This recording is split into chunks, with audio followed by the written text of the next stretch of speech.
Hello everyone! Thanks to the magic of the YouTube algorithm and my list of recommended videos, a news clip popped up today regarding UBS, the Swiss bank. I made a video relating to UBS a couple of weeks ago, commenting on its ad campaign in relation to International Women's Day. A link to that video is in the description. But this new video provides a bit more insight into the bank's plans and motivations, while also nicely sugarcoating and outright omitting a litany of questions and questionable activities by UBS.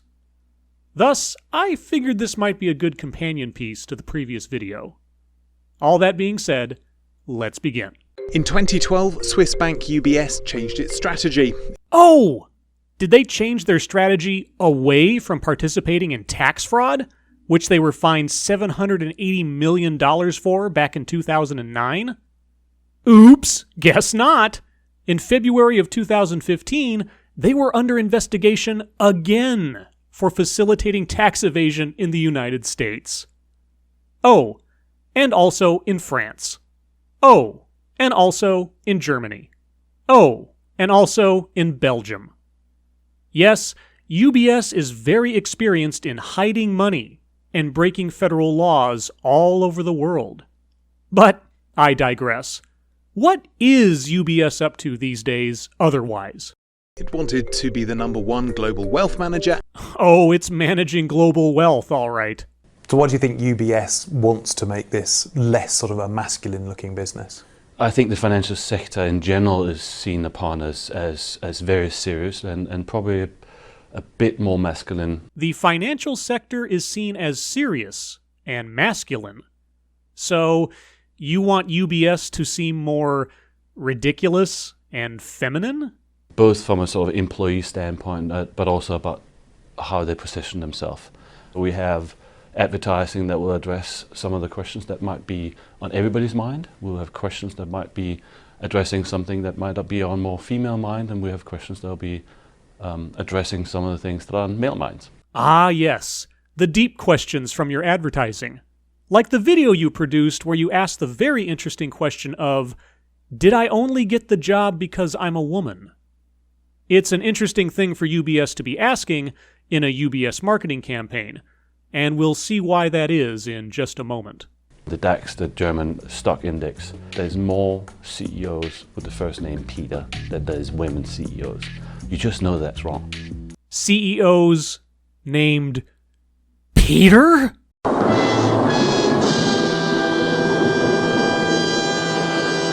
But yes, because there are more CEOs named Peter than there are female CEOs, that's wrong. So, why is that wrong?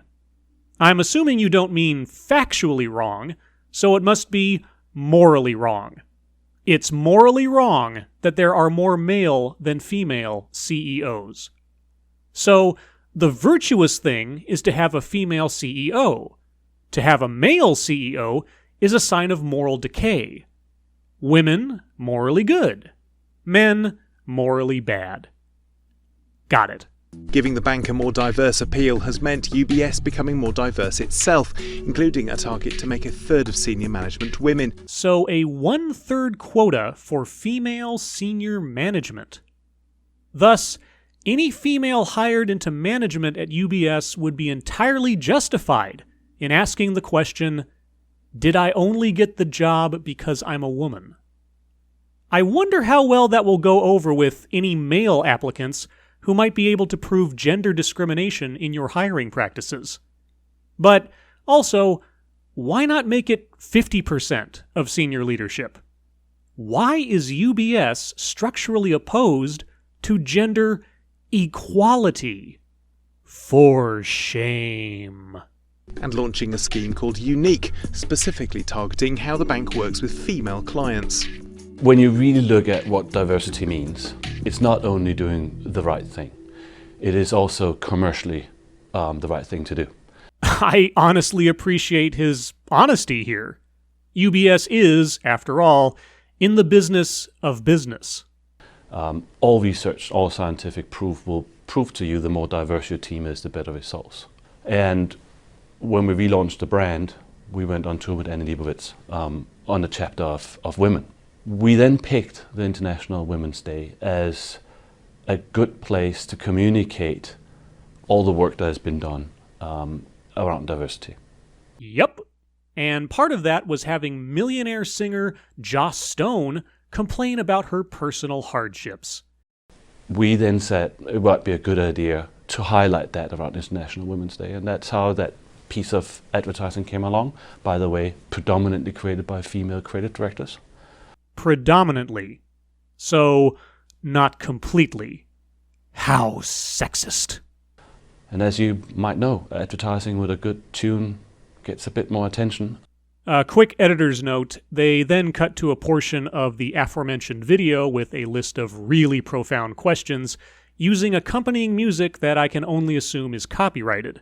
So, I'll be skipping over that portion. I have included links to the subject video, the original music video, and my own commentary video in the description below for your reference. When you look at advertising, not only from banks, but in particular from banks, it's obviously very often stereotypic. It's the wealth management client on the steps of his private plane signing a contract just before dashing off to the private island. Would that happen to be the private island where UBS has its clients' money stashed in order to avoid federal taxes? As it might also be when you look at sort of the mortgage, your first mortgage. There's a young family in front of a house they definitely can't afford. A house they definitely can't afford. Because banks would never issue home loans to people who were in no position to pay those loans back. And UBS would never stoop to taking part in such practices and benefiting from such insidious advertising. Would they? And everybody's happy. And you look at that and you talk to people that signed their first mortgage and they will tell you, I was devastated the first couple of weeks. I thought if I lose my job, we'll be on the street. And so I think you have to be, as a marketeer, understanding the insights and the motivation of why people do certain things in life and then be a support of that. Exactly.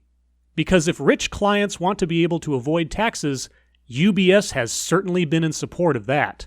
All around the world.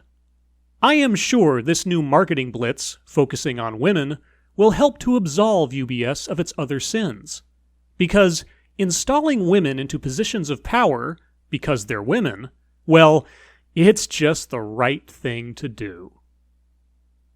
As always, thank you for watching.